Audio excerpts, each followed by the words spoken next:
This podcast is part of E2C Network, where we share the whole Auburn experience.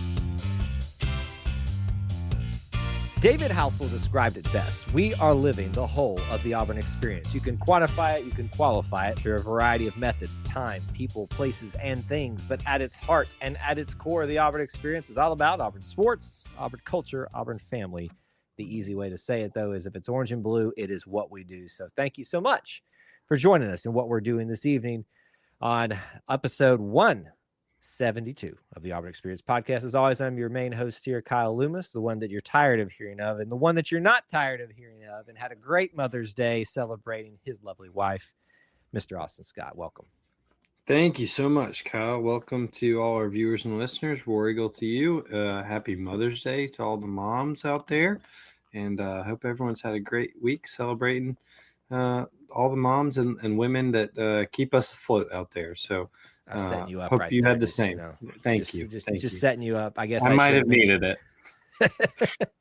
I was trying to set you up nicely. I guess I should, not dig myself a hole and say I have a lovely wife as well, who is an Auburn person. And so she is also, soon to be a mother in the near future of time and all that kind of stuff. So, we have plans for that. And so we'll talk about that when the appropriate time comes to be about that. But how about this? She was the mother to our cats who, obviously they're not around anymore, but that was cat moms count too, I guess. And if they're Auburn cats, it doubles up on all that kind of stuff. Sure. I did get to thinking today, and I want to pose this question to you. I think we're probably always pretty in agreement on who maybe the father of Auburn is. I knew you were going to do this. Go ahead. Are we in agreement though on who would be your father of Auburn if you had the father of Auburn? Correct. George Petrie.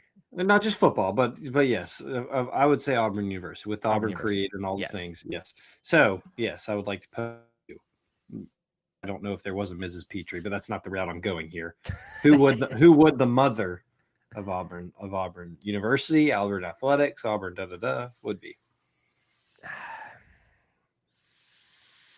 I mean, there's a real recent one that I feel like fits that billing very nicely, but that's not because I think if we're thinking about mother and father of Auburn, like you think of like the founders in a sense. And so I think there's some maybe good examples out there, but there's just someone that's like had their hands in every aspect of Auburn academics, athletics, of spirit life. Do you kind of know where I'm going now?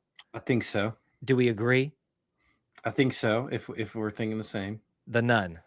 Yes. Yeah. Is that where we're going? So you see what I'm saying? It's like, it's more recent because she's been with us for a while, but like she's out there leading the cheers. She's doing the PA announcing still. It's the nun. I would agree. If we are in agreement about it. When I thought about that question today, that is who I had in mind. So I'm glad that we're in agreement. We did not talk about that pre-show. I think you could also go. I think a lot of people would also say Dean Foy was probably a monumental figure as an Auburn father. His counterpart was Miss Catherine Cooper Cater. So you could go that way as far as a historic sentiment. But you and I are in agreement. The nun is for those of us who at least have been around long enough to be around her, and I think there's many of our viewers and listeners who was meeting Miss. I think the nun qualifies. So I think she's probably your strongest candidate, at least in our minds. I think another one out there might be Jane B. Moore, but that's a stronger athletics tie and not maybe as much of a across the board as maybe the nun has. But Cater obviously is a big one as well. I mean, there's a bunch of other candidates that we're probably forgetting in all of this. So if you all have a suggestion that while y'all have not even touched the surface of, these names, let us know, because I think it's a good question. We always readily think about George Petrie as the father of Auburnness. It's an easy one. It is. But, I think we need to nail down who that is. And I think right now, the nun's got it covered. And She's got it. She would readily accept that one, to be honest with you. I think so.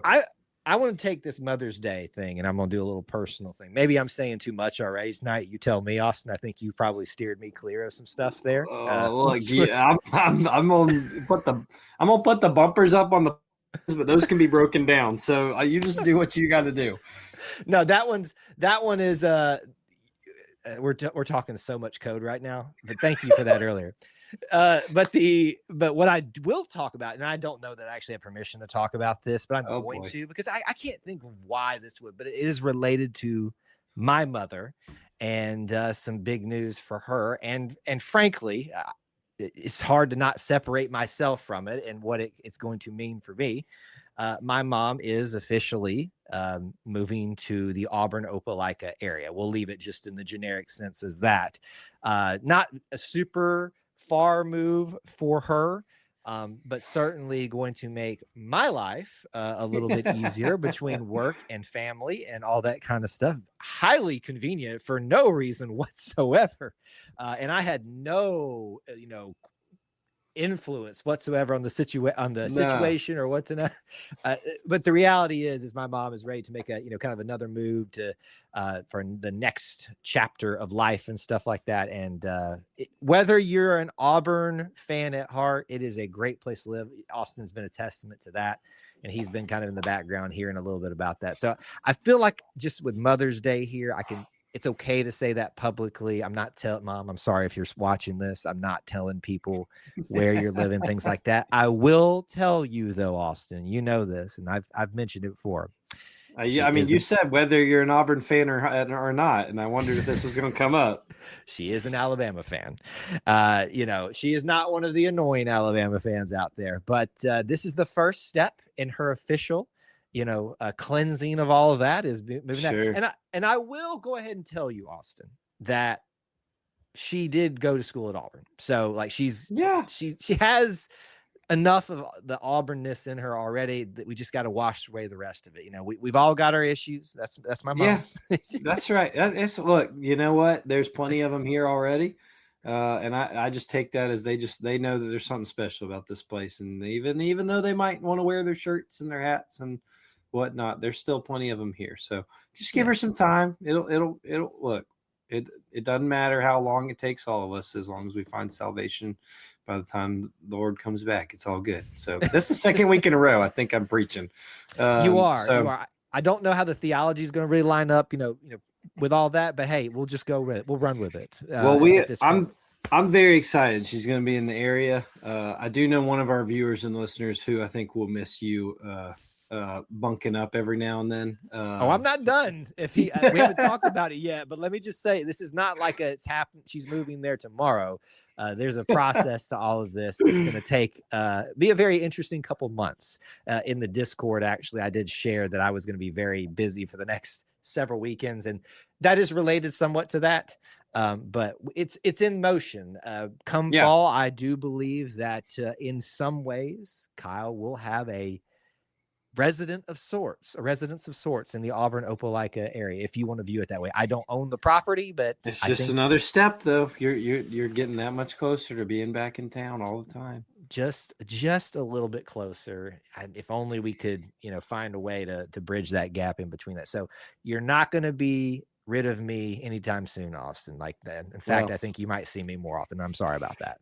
Well, it comes with its good and bad, and I think the net is positive. So the net is positive. Look, how's the crowds looking on campus right now, or non-crowds? Is it pretty dead? It's pretty dead. It's pretty dead. We got one more week of no summer school, I think, and so it'll pick back up a little bit, but it's pretty dead out there. We've eaten downtown a few times. This is when you get that time in now. Yeah, and there was no hassle at all. Found a parking spot very easily all times. So it's pretty easy. Took a walk tonight. There was very few out there, lots of young families, lots of dogs. So it is definitely the time where the residents are coming out to play. So they, it's safe to come out, everybody. It's safe. Everybody come on out. I've said this before. I'm probably in the minority of this camp, but Emily and I do enjoy the students here. There's a moment here where they're gone, and it's a few weeks of like, well, this is nice.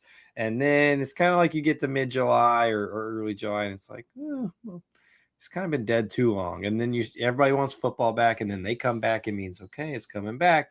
So there's an excitement and a buzz to when they're here. But, distance makes the heart grow fonder. So just some time apart is never bad. Yeah, it's like just giving everything a little bit of breathing room right now. Yeah, it's healthy.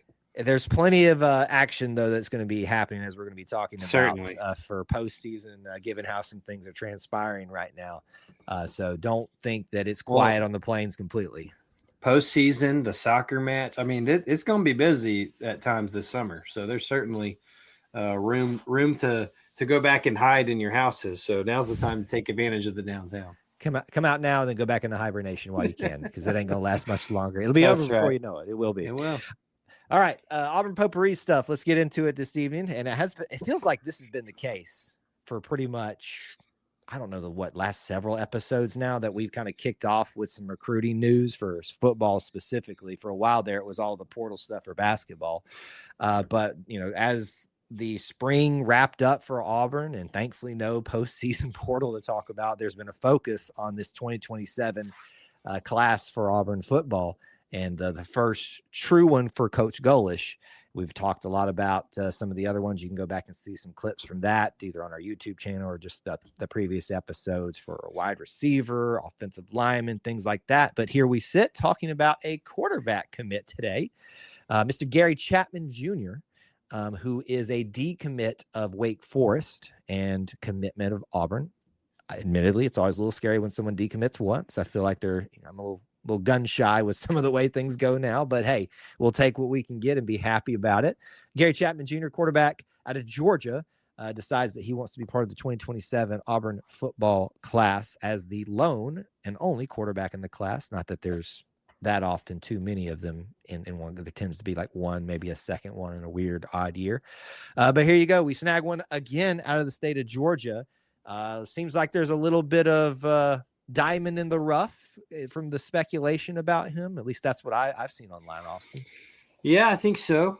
I think on most sites rated around the 3-star range, which I think a lot of people snub their nose at. And that, if you choose to get that invested in it, I guess I can see why. But I think that right now seems to be about middle of the pack. Obviously talented in a stacked state of high school football talent.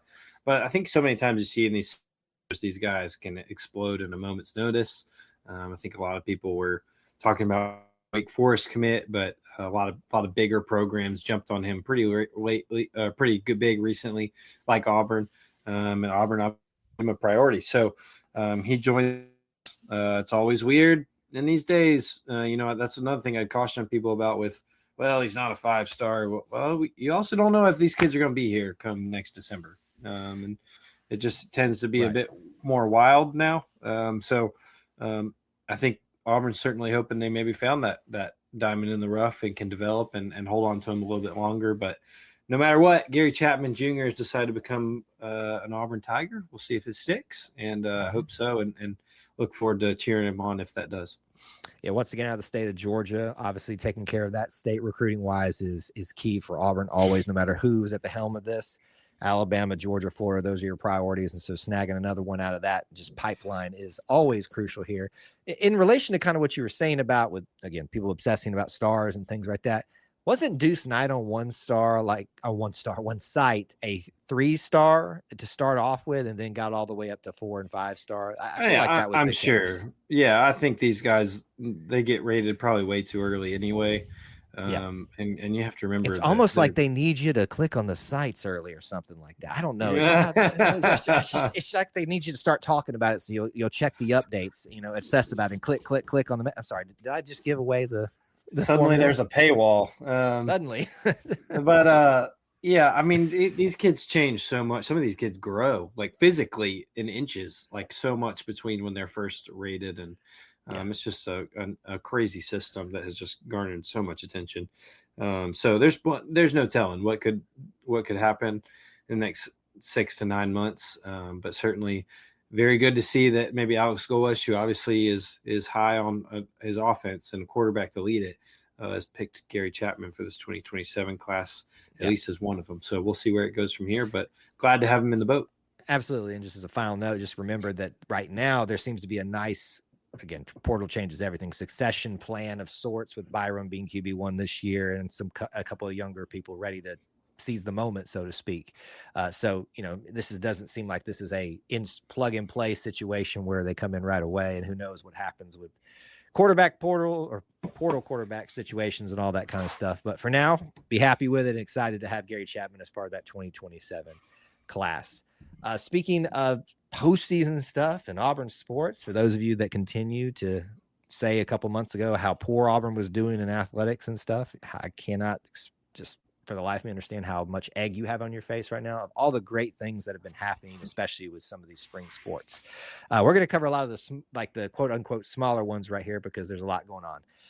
How about our women's tennis team? I mean, I know now this is becoming basically like Jackson Coiven type of topics where it's just at this point, but just in recap, they defeated Duke 4-2 in their, what would be the Sweet 16, basically, of that quarterfinals. No, not the quarterfinals. It's a little bit different. It's whatever it is. It was the regional, right? Super regional. It's a super regional, just like it's in baseball. It's what I've learned about the tennis situation. It's basically like a combination of all the brackets. Like it's a true bracket, but they kind of treat it as a super regional. Anyway, I'm digressing. They defeated Duke 4-2. Also had a pretty good attendance record, which I think was 636. For the Yarb, are we doing the bro or the Yarb? The bro. We're gonna do it. Okay, the bro. Which I know to a lot of you who are equating that to other sports sounds like nothing, but that's a big deal out there. So that's awesome as well. Well, and it was all bad weather. All indoors. Oh yeah, they had to go indoors. And bad weather. They had some pretty cool promotional things going on. We just honestly totally forgot. We had talked about the night before and just totally forgot on Friday night. And once I saw the final, I said, "Hey, they won." I was like, "Oh yeah, we were going to go to that." It's not like you're busy or something. Right. Just bad weather. So to see that attendance record still is phenomenal. And honestly, I really wish they were going to be able to be in town again. But that's what it should be. It should be, but we can get on that another time. Gotta go to stupid Athens. It's just that's gonna be a theme here too. Really it is.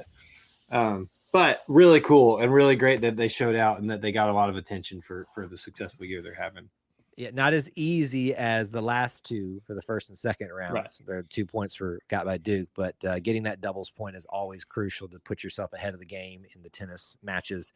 And they were able to do that against Duke and put themselves in the driver's seat, taking advantage at home, even with the weather stuff. So again, just showing up and showing out, especially at home. Glad that they felt the love from the Auburn family, which brings us to the quarterfinals now, which will essentially bring us into the semifinals, obviously, in the championship, all in Athens. Now, it feels like Athens is getting somehow a sweet deal this spring in lots of sports. I won't digress on that too much there. So that's also related to something else. But just let me give you guys the rundown of what's happening here.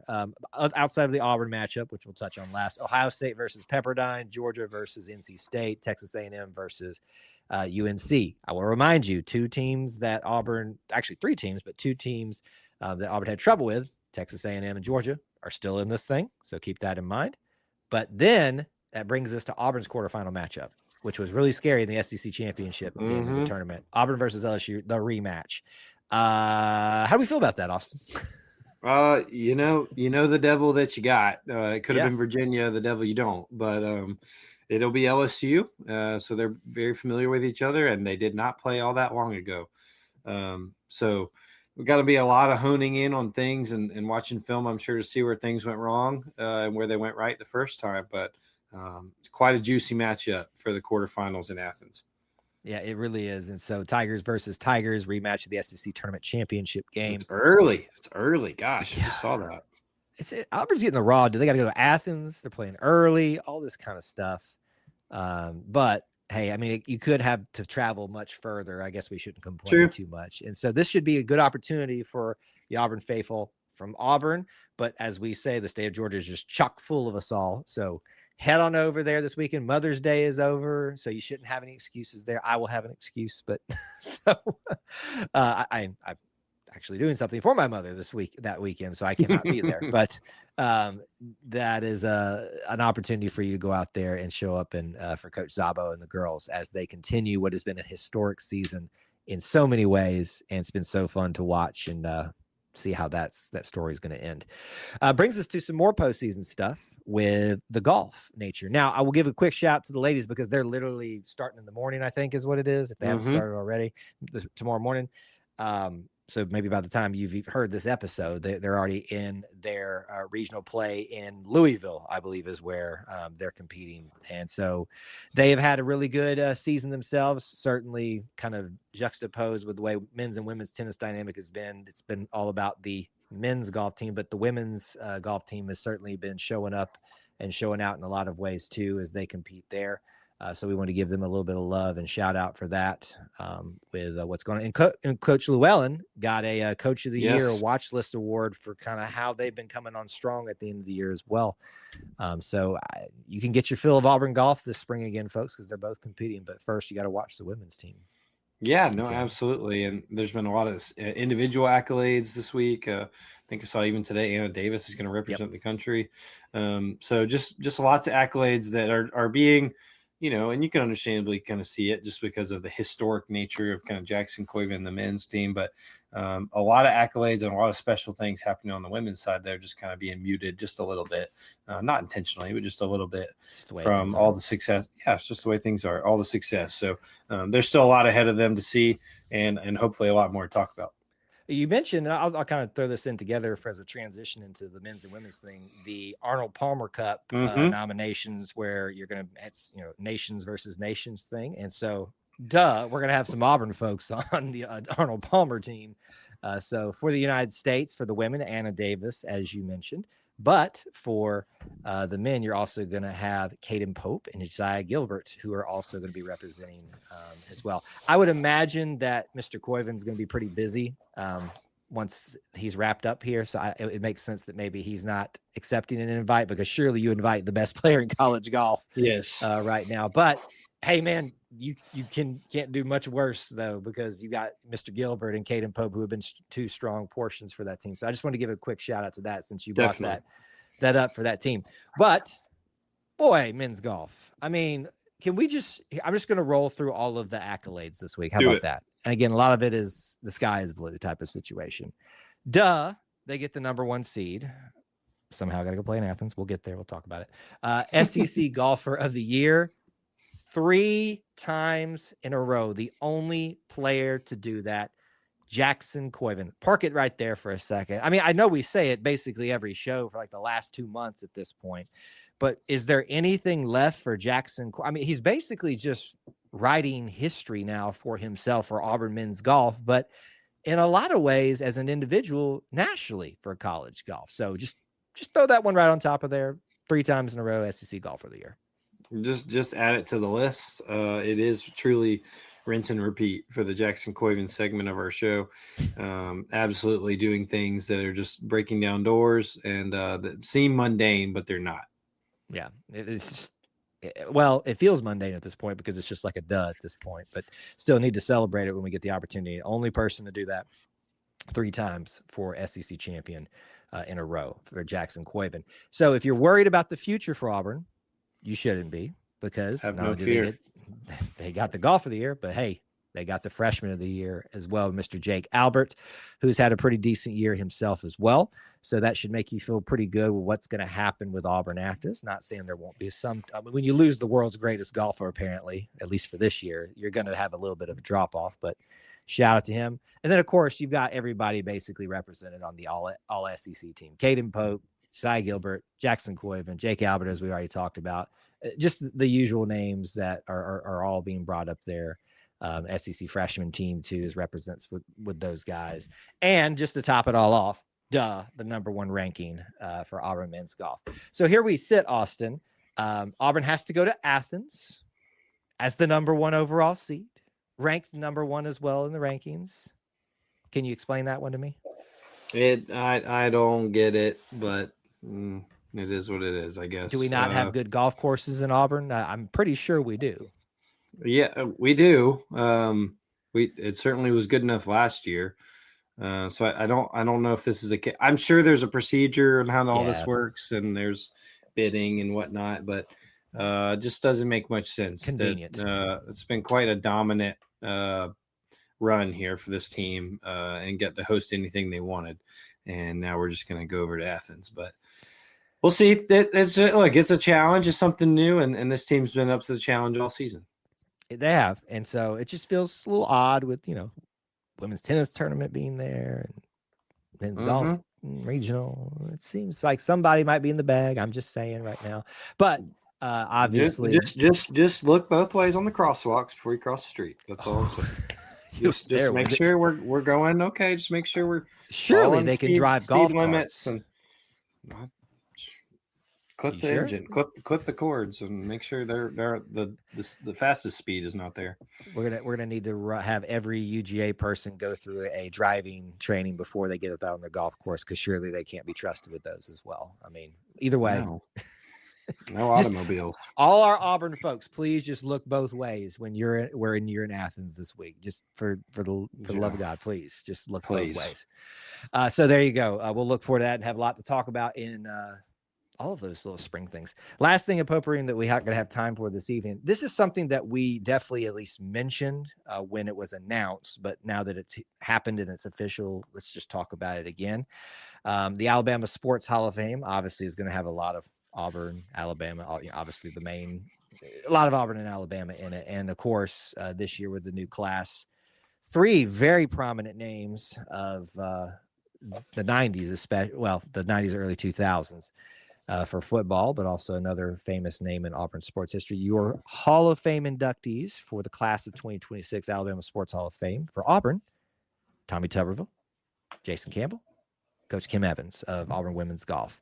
A lot of ways, I'll give Coach Evans the shout out first here. Kind of built the foundation that others are utilizing right now. Not to say that great things aren't being done right now, but a lot of credit needs to go to her for what she built Auburn women's golf into what it could be. And also I'm sure she worked out the foundations of others as well as, but this is a very much warranted for her. The other two, Tommy Tuberville and Jason Campbell, is there a time limit on when these things can happen? Because I feel like that should have already happened with how important they were to the 2000s for Alabama sports in general. I think we talked about this when it was announced before the induction. It's kind of like that hadn't already happened. Who dropped the ball on that? I don't know. I would hope there's some kind of timeline or time, maybe waiting period that has to happen. Yeah. 20, let's just say it's 20 years. It's I mean, a little over, but I don't know. I feel like there could have been a little fast track on that, but no matter, they both were there. It was very cool to see them both together again. I'm sure that was quite a trip down memory lane, but well deserved, and certainly you can't have the Alabama Sports Hall of Fame without Tommy Tuberville and Jason Campbell in it. Well, I mean, when you take the namesake school to task 6 years in a row and develop the whole, fear the thumb. Well, there you go. That's why it took so long. Yeah, there you go. You just answered it right there. I think you probably hit the nail on the head. You know where the Alabama Sports Hall of Fame is located? At Tuscaloosa. It's downtown Birmingham, but it's catty corner to the offices of the Southeastern Conference. So I'll tell you exactly why it took so long. We have solved it right here. We solved it right here. Welcome to Detective Loomis and Scott show. We figured it out, folks. So they're still bitter even 20 years after that. That's why they delayed so long. But look, obviously what Coach Tuberville, put your politics aside, folks. Just, my gosh, some of y'all need to take a chill pill. But let that be for what it is. It's about the Sports Hall of Fame. He's definitely worthy of that. And then you just got to love Jason's story of what he went through and how he ended his time here at Auburn and what he means to Auburn now, even, as being involved in NIL. He's been involved in podcasting and obviously now on the radio broadcast team with Andy Burcham. We've said it before. I'm living adolescent Kyle's dream right now of seeing the legends that I grew up with back home with Auburn, being involved in so many different ways. So when they get opportunities to continue to be recognized, Jason just got obviously brought into the Hall of Fame class for the Senior Bowl too. So he is just, he's having a time, right? Keep going, Jason. Just keep it rolling right now, because we're loving talking about all the different things that you are rightfully so getting recognized. But congratulations to Coach Kim Evans, Coach Tommy Tuberville, and quarterback Jason Campbell for the Alabama Sports Hall of Fame class 2026. That's Auburn potpourri time. Let's get into the meat and potatoes of it all. First main topic for us. This will be the last official Diamond Sports segment of the year. However, I think at some of the ways that we talked about it last week, we thought one half of this would be a little bit of a sour note, and it is the end of softball season. Right. But we got a little bit of fireworks there. So I say we do softball first. Let's talk about that, because we addressed it last week. Not a great year. It's actually a backslide of the record of they officially will not make the tournament because they did not get one more win to make it eligible to make the NCAA tournament. Had they not had a heartbreaking loss at the end of the tournament, but they went on a magical run here in the SEC tournament, fighting for their lives to potentially get into further postseason play. Here's the rundown. A win versus Missouri 6-2. It's an upset, but it's not the biggest upset. Auburn's the second to last seed. It's not the most earth-shattering thing. But then we get to day 2. Texas A&M Auburn wins 11-8. And for a while there, it was a little bit stronger of a win looking, and they kind of had to hold them off. 3-run blast and late in the game is really what pushed them ahead for that one. And then we get to the quarterfinals. Whatever, round 3, whatever it is. You're right. Quarterfinals. I just need to talk with confidence. That would have been the semis. Yeah. Got it. Florida. They had Florida on the ropes all game. In fact, tied it up in the bottom of the 7th, and just a heartbreaker at the end of the game. They lose 9-10. Florida ends up getting beat. We would have had to face Alabama, which would have been just all incredible, just way to continue the magical run that Auburn softball had been on. So not negating, not trying to just paint everything with roses about how the season has gone, but I cannot stress this as enough. It's not the mistakes you make, the troubles that you go through, it's how you respond. And what a response from Auburn softball. I had a blast in watching them this week, Austin. Yeah, it was really fun. A good friend of mine, JJ Jackson, was on the call with Britt, and I got to listen to a bunch of the games, a bunch of the time of each game, and them calling it. And what a ride for that team to go on, especially with obviously it not going the way they wanted to, but getting to the Missouri in itself was you're down pretty much the whole game, and you're up for 6 runs in the 6th, and go on to hold them off, stun Missouri, and everyone's thinking, okay, well, good. That's a good one to end on, even if tomorrow's bad. Then A&M, you come out offensive fire, a home run hit. I mean, my goodness, just absolutely loved finding the ball go over the back fence, and performances from young players, from freshmen, just continued to show up on the biggest stage. So good to see. Great to see with Texas A&M and hold them off to make that magical run kind of be verified. Yeah. And then, like you said, just a heartbreaker with Florida. It looks like they're going to do it again and be able to get through to the semis. And the Gators kind of get a little bit to stun the magic. But that's what hurts, I think, the most is it sounded like if they get that one, okay, they might actually have a chance to get in. With all the other metrics going in their favor, they might actually be able to get in the tournament and win their way in. But I did not know that once you have a losing record, you're automatically disqualified from, because we see losing records in basketball a good bit. Like someone catches fire in the conference tournament and they get in, right? Especially from the lower levels. I did not know that it was like an automatic disqualification of a losing record means you're not in the conference or in the national tournament. I think there's something to be said for the value of that, but also I think it also can eliminate the magic a little bit of that. Yeah, certainly. I would assume if you won the whole tournament, it doesn't matter. You're going. I would assume that at least. I would hope that's the automatic qualifying part. Right, but we'll see. Yeah, obviously not in the story for Auburn. And look, you can see it reflected in a lot of these scores here, and it's been the story. The pitching just really wasn't there this year for Auburn, and I think a lot of people are, very frustrated with that, especially with some of the pedigree the coaching staff was bringing over.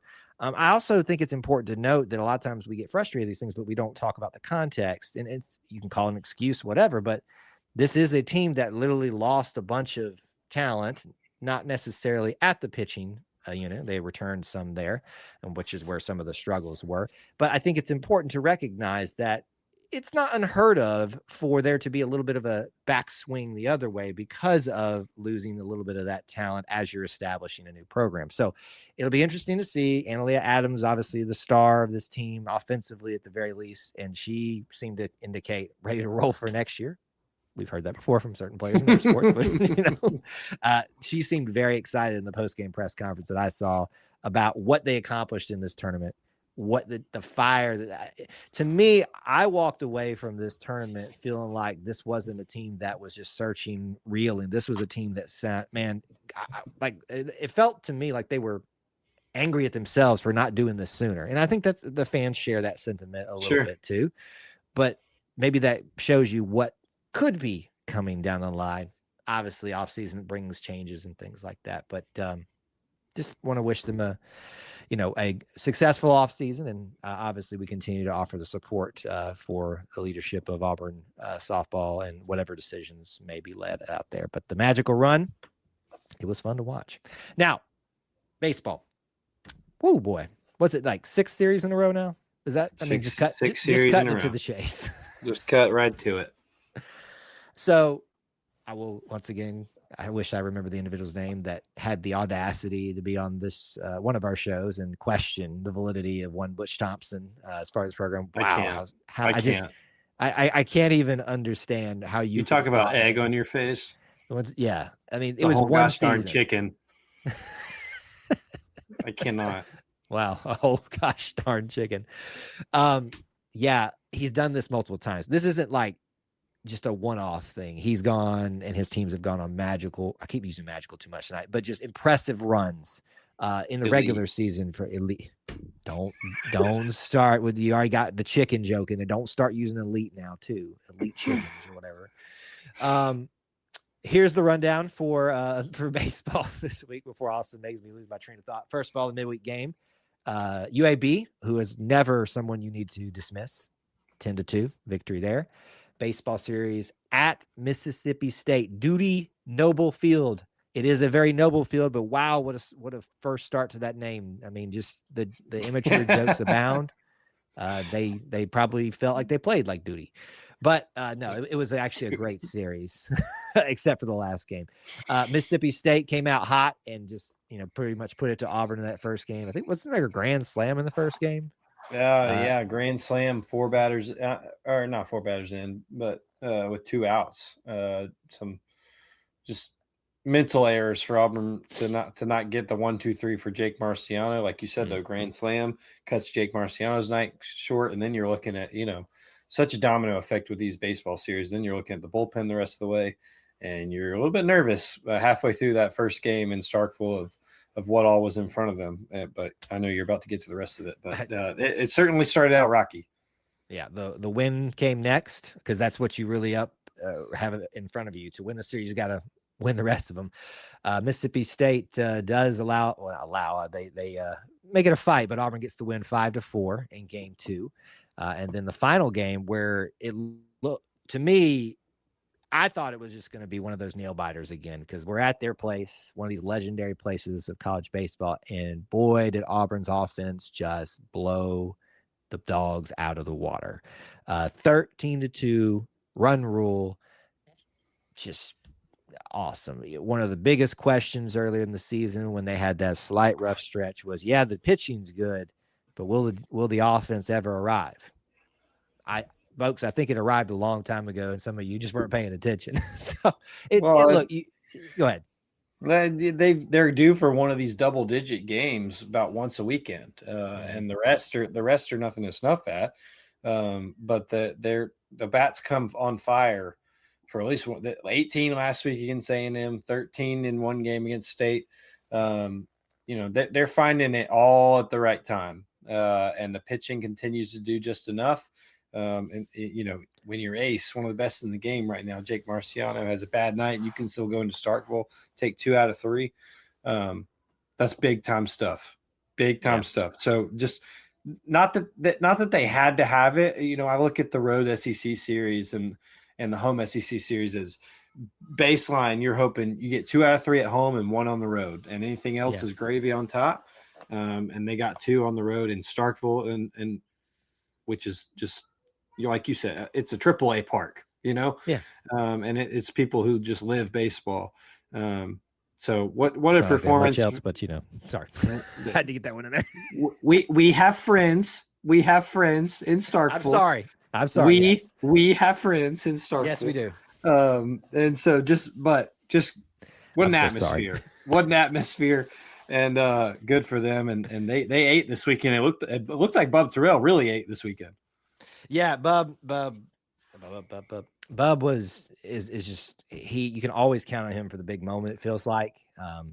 And obviously everybody goes through stretches and things like that. But I mean, Chase hit one out of the park or 2 or something like that. I mean, It just felt like everybody was there. And I think even the broadcasters this week talked about the most dangerous, quiet player on this team for Auburn is Eric Guevara, and he just strike at any moment. So the offense is there. And look, this is interesting because the pitching maybe has been given up a little bit more as of late, but this is why Austin and I at least have felt so confident about this team, is because of the depth of this pitching staff. Even when one of your aces has a rough day or gets lack of support, both, you are getting someone coming in that's at least going to be serviceable, and it's not just there to put a Band-Aid on things. So, I think you should feel really good right now if you're Auburn.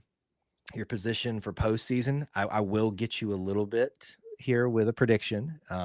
Would you say percentage confidence that Auburn will be a top 8 national seed in the NCAA tournament?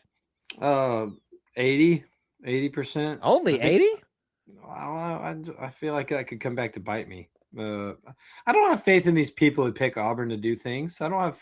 With 6 SEC series wins in a row?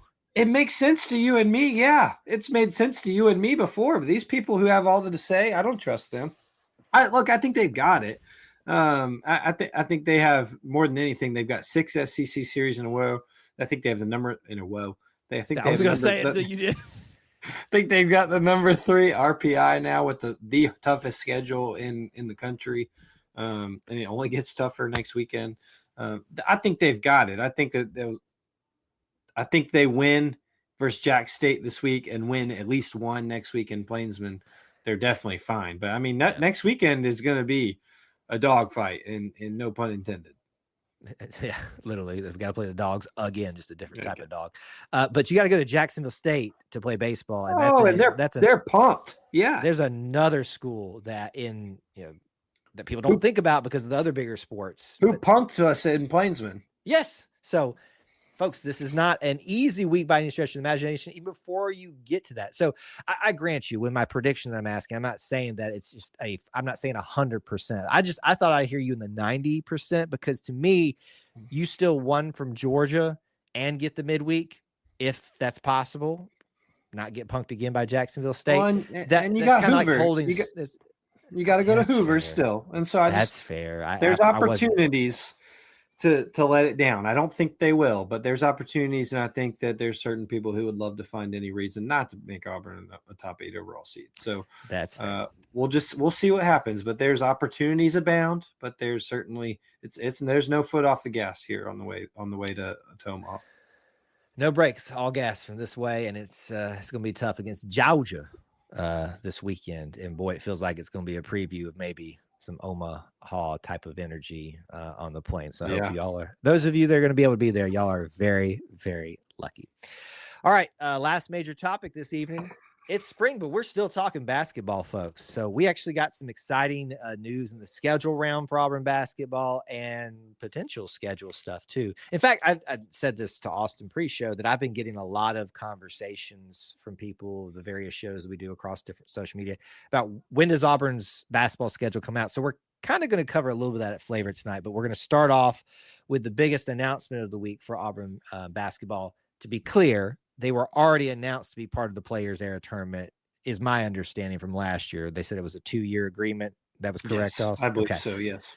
So it's not that Auburn's in the Players Era tournament that is the announcement. It's how it's going to be a little bit different this year, and now you'll know officially some opponents that you will have the opportunity to play. So what's different this year with the Players Era Tournament? Well, first of all, ESPN acquired the rights to the 24-team bracket. If you watched it last year, it was a little bit confusing about how they're going to name a champion. It worked out in the end, like the way they had the tiebreakers and all that. They didn't get into any fishy stuff. But I think we all kind of saw, as great as it was to have all these teams in Vegas playing for some type of early season championship.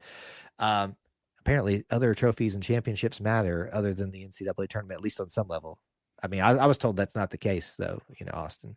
And the goalposts move, or in this case, the goals move whenever we want. Yeah, and interesting. I bet somebody would celebrate that in some way, if they won it or things like that. Anyway, Players Era Tournament. So 24 teams, instead of everybody being in the same bracket, here's what they're doing. They're splitting it now into 2 different weeks, one pre-Thanksgiving, one Thanksgiving week like last time. And I actually don't hate this format. So you will have an 8, the Players Era 8 and the Players Era 16 playing in actual brackets.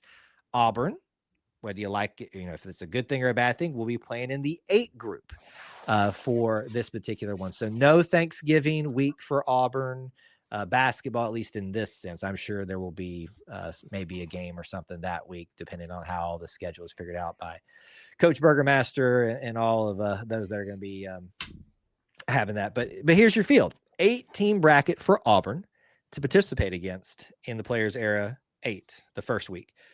Auburn, obviously, Florida, Kansas, Houston, 3 years in a row potentially, West Virginia, Rutgers, UNLV, and Notre Dame.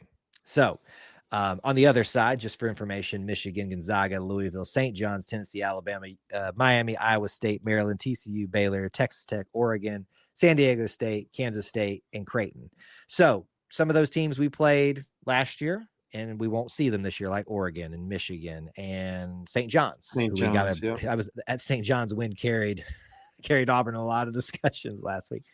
But, I think you probably look at that group over there and go, well, I wish maybe Auburn could be in that group, but look who they're going to get a chance to have a crack at here. A perennial blue blood in Kansas, even though they struggle a little bit. That's a little bit of a wink and a nod to a certain sister-in-law of mine.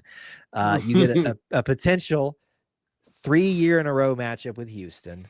And then Auburn and Florida, which has just got all kinds of storylines built in that. So how do you feel about that, Austin? The potential for Auburn and Florida to play before SEC. Do you like that, or does that just feel weird?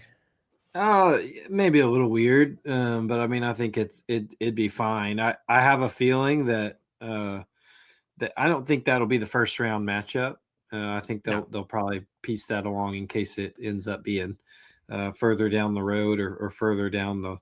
I guess they're probably going to be consecutive nights again, but later on in the bracket because that's a bit more appealing. But I think that there's certainly good matchups here no matter what. It'd be weird to see Florida, but I think Auburn's going to want to be able to make sure they get a chance to play Kansas, Houston, or Florida and advance far enough in the bracket to do that. Right. There's only 8 teams, so you would think that you win one, you probably get your chance at that because if you win one, you're in the Final Four per se.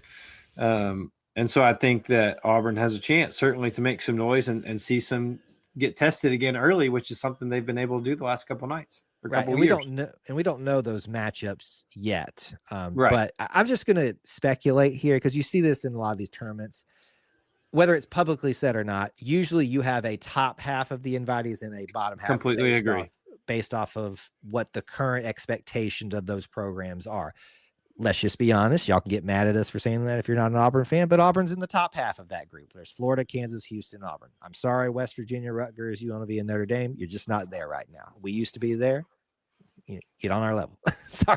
It's just how the cookie crumbles. It's just how the cookie crumbles. It's not bragging. It's just how it is, as a certain other radio show would say. That's just the way it should be. But I'm going to guess that Auburn's going to be matched up in their first game, if this is going to be a true bracket style, with one of those, the other tier.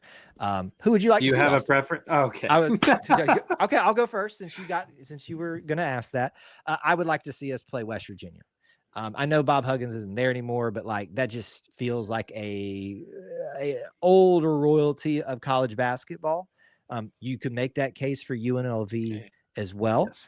But there's something about West Virginia to me that I'd like to see that.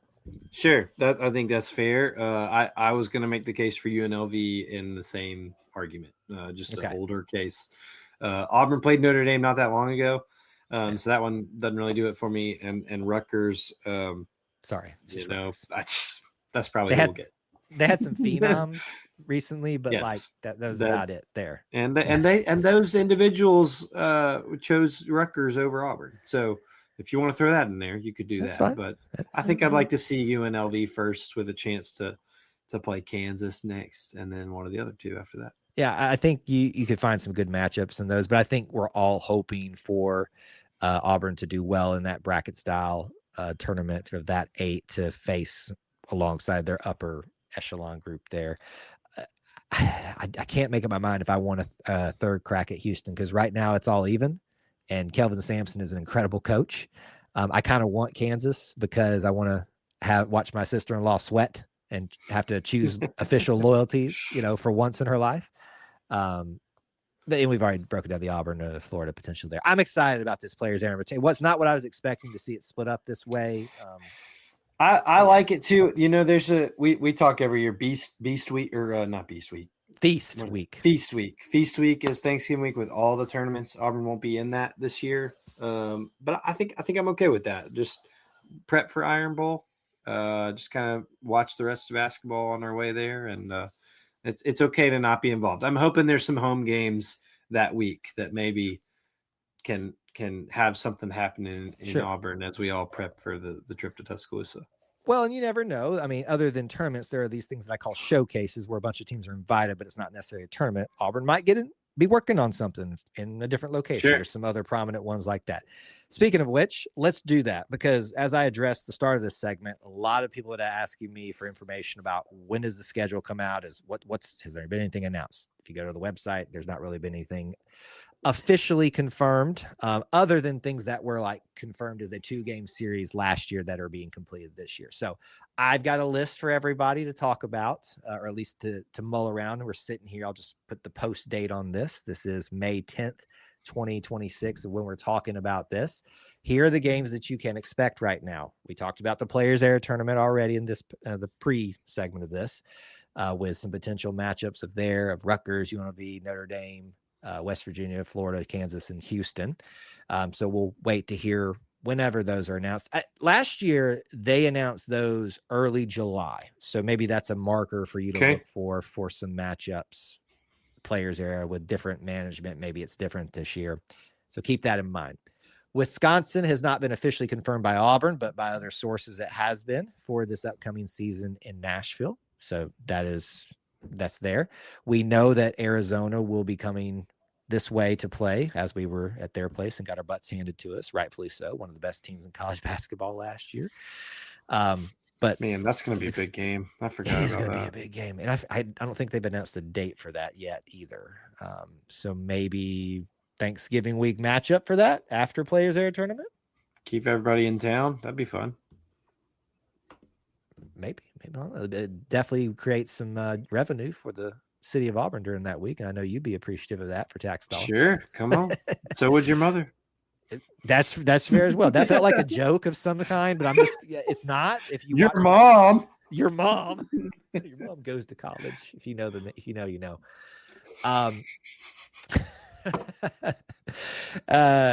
Just some other things to keep in mind. Auburn theoretically will be part of the ACC SEC challenge. I think that lines up every year, right? Yeah, they're even. Yeah, okay, everybody gets to play, I think. Okay, so that should be fine. Those matchups and date announcements were around mid-June. What you're going to really see here is a theme of mid-June to early August of when you're going to start seeing these things. But mid-June was last year for that. SEC schedule opponents, knowing who you'll play and the double matchups and stuff, were announced mid-June. The schedule came out early August. What you shaking your head about? Are you upset about that? I just don't know why we don't do it all at the same time. What's the point? We got to have two E2C Network specials. It's grown. I just whatever. It's just just do it all at the same time. Just figure it. It's like you just want to do half the work and then postpone it till all later. Just do it all. Do it all. Yeah, I hear you. I hear you. But certainly it provides great content for us to talk about because it's piecemeals it out for us. Well, so we got Mount Rushmore to talk about. Don't we they know do. that? Which you need to go ahead and pick your segments for that, and we just go ahead and need to like get those ready and set. So I'm gonna give you some. You just pick the segment you want to do next, and we'll talk about that. Okay. But there's your schedule ideas so far. Wisconsin, Arizona Players Area Tournament, all those teams we mentioned, ACC SEC Challenge coming up, and then, of course, the SEC schedule breakdowns, however they happen. Am I missing anybody that's been announced or somewhat reported on or anything that you know of? You'd know better than me. I feel like I have seen, and probably nothing confirmed, but I feel like I have seen someone say Auburn's playing, one of these bye games, essentially is what they are, Sure. a game at Neville that's a lesser opponent. My gut tells me it was North Alabama. I don't know where that's coming from. That could be totally out there, but I feel like I did see that. Those get sprinkled in randomly. John Rothstein usually posts those at like 3:30 in the morning, and just decides. Doesn't he? It's very strange. Or 3:30 in the morning, or at the exact same time as some other massive event that has nothing to do with college basketball. So like, it usually it's like kind of timing. So like as soon as the fireworks start going off on July 4th for the 250th anniversary, expect some Auburn versus like Mary Mac news or something like that. So those will get sprinkled into, but I think you covered it well. Listen, it's already a challenging schedule with Players Era, Wisconsin, Arizona already in there. So yet again, Auburn's going to put themselves to the gauntlet, and we'll continue to follow that and report on that as that comes in slowly throughout the summer. And hopefully maybe by early August, we're getting a somewhat full schedule. Anybody you want for ACC matchup? Just Who did we do last year? Who did we do last year? I don't even know. We were mad that we didn't get that. We had. Oh man, this is bad. How are we not remembering this? I know we tried to black out a little bit of last year, I think, but that one was successful. NC State, because that was also a win that carried us. Yeah, so, well laid. Yeah. So we've done the NC State, we've done Duke recently. North Carolina's not that recent. We're not going to get a big one. We're not getting a big one. SMU would be kind of cool because I know that I forgot they're there. I know, but SMU would be unique. Say it with me, Kyle. Georgia Tech. We want Georgia Tech. Yes. Okay. So that's what I'm with you. So we've been on this kick that, and I'm fine. We go there. I'm fine if we go there. Georgia Tech. I'm down. I don't care. It's right down the road. So, listen, Atlanta, Georgia Tech. And when I say down the road, I'm saying for me personally, but for Auburn as well. So new coach hired Scott Cross from Troy. Yeah. Georgia Tech. I'm down with that. And as we've been trying to push, Auburn and Georgia Tech should play every single year and as many sports as possible. Just all the time. Auburn and Georgia Tech, a lot of history there. Absolutely should happen. Tech. All right, final thing to squeeze in here. I do every once in a while feel like we should address like the news that encapsulates everything in a space of Auburnness that we're talking about, this Auburn basketball segment. Certainly this week, which captured the headlines, was the announcement, speculation no more, that the NCAA tournament will officially expand to now, I believe, 76 teams. Did I have that right? Yeah, I think it's 74. 74. No, you're right. What was it? Yeah, it's 76. You're right. It was technically I was 64 thinking too much teams, about spitting on my arm. But now it was 68. Now we're adding just some more teams to the mix here. So the way, if I understand, Austin's obviously made it clear how he feels about it, and that's kind of what we were getting at for this last bit of the segment here. The way it breaks down is basically they're trying to give more of the at-large teams. More money, Kyle. They're trying to get more money. Yes. But can we just talk about this, that with adding more at-large teams, especially from the the power conference ranks or those type of opportunities, Auburn gets in this last year. So does that sweeten the pot at all for you or no? No, because this won't happen again. The whole country won't be against us again. Yeah. Oh, wow. No, it's just unnecessary. No, I can't find many people who are for this, and not that I'm basing my opinion on that, but it's just I am. You're totally for this? I'm not totally for it, but what's wrong with more basketball? It's just it doesn't seem necessary. It's Does. not necessary at all. I agree to that. To me, it looks strictly like a money play. It looks It strictly is. like a money play. More play-in games. We're not even going to count these against on the actual bracket challenge, and they don't count. It just to me, it just seems like a total money grab and at face value and being very obvious about it. I get the whole like it adds more of the madness and the balance and maybe the more power teams. I don't really care to have more power teams. I know Auburn was in that year because of the magic of the non-power teams are what makes March Madness. But um, you know, I see the points of it's more basketball. The fact that it's just all these play-in teams and we're gonna add, to that to the first four area. It doesn't make me sit. It doesn't sit well with me. And I understand the qualms with it. And that's why I say I'm for it, but I'm also not like waving the banner, like bring this to me now. Can I ask, because I don't know that I fully understand it. I read one part of this. Right now, the first four is in Dayton, Ohio, which I think is actually great. I think it's a really cool thing. Yeah. That program's history. They get to host it. Did I see and hear campus sites for this? I have not seen that. I thought I read that. That would sweeten the pot, but I have not seen that. That's what I'm saying. If we are playing a round like Auburn this year, think about the talk around Auburn basketball this year. Should they be or should they not? Here's your opportunity to put it up or shut it up, at your home court. Like, come on. Think about the camp out that would happen for that to get into the actual bracket. Well, let's say this. Let's play this out. Let's walk this out. Okay. If it's a true 11 versus 11 play-in game, then you're saying these teams are too even enough to make the field. We're going to make them battle it out for it. How do you decide who gets the home court? Based off of records and things like that. I mean, there's obviously tiebreakers and things like that. Strength of schedule. It's the same metrics we use to get people into the bracket or not already. And yes, that's where some of the qualms happened this year already. I understand that. I don't know if I see them doing that just because of the logistics of it, but here's what I would like to see. I would like to see maybe I don't know. They keep it in Dayton, but the other 5 spots or whatever are bid out I would love to see Auburn host 2 first 4 games back to back one year, whether they're in it or not. It'd be great if they are in it, but and just move those sites around. I had not heard that those are campus sites for the teams that are in it, though. That would sweeten the pot. I think I read campus sites, but campus could mean like anywhere they choose to host. Like Dayton right now, yeah. But if they do mean campus sites, as in the higher ranked or perceived team gets to host, that does sweeten this. And like you said, there is, or like you said, the metrics. They do seed everybody 1 to 64 or 68. Yep. So they'll have to keep doing that. So there will be a perceived higher team. I see what you're saying. So I know it's not everybody's cup of tea. We all get it. It's all about money. But just come on.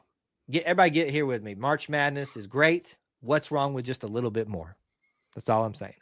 Do you agree that the first 4 however many we're doing, should be included in the bracket challenge?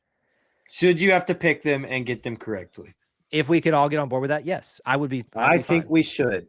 Yeah. I picked them. Obviously, it doesn't count toward anything on the apps, but I think that they should count. You're in the tournament or you're not. Yeah. If this is consequential for the tournament, it should count on your bracket. I agree. And it makes it even more challenging to get that perfect bracket they're all trying to get to. Either way, you guys can let us know how you feel about it. It's happening. Sorry, whether you like it or not. More basketball. I'm okay with it. I know some of you aren't, though. All right, that's episode 172 for the Auburn Experience podcast. Thank you so much for being with us this evening. We appreciate you doing that. As always, we want to give you an opportunity to reach out to us. Social media, direct messages are available for myself and E2C Network in general. We'd also like to offer you up e2cnetwork@gmail.com. Email us if you have any suggestions, thoughts, things that you want to yell at Austin about. I'll forward them to him. But Austin, where can they hear from you or talk to you? Yeah, at Austin G. Scott on most things you can find me. You said DMs are open. We're all good to go. Yeah. Oh, yes. Sorry. Okay. Was that last episode that I think so. on? if it was, or I thought we put out something about it, at least to our Conquer Club. We did have a little Twitter issue, and yes, I do have access to all that again. And Great. we're fine for now. Good. Well, So, good. Send I all can your tell you- complaints there, please. I can tell you, though, several others have also fallen victim to a very, very good thing, that not that very bad, but very well planned out little thing Sure. that's happening to affect everybody. Props And to some- him. Tip your and some- cap. And some very prominent names as well. And I hate to, never mind, I'm not going to go there. So thank you for your patience with that, and we're good to go in that way. Thank you guys for being here for 172. As we leave you, I remind you the Auburn Creed asks you to do justly, love mercy, and walk humbly with God. We ask you to do the same. War Eagle. War Eagle.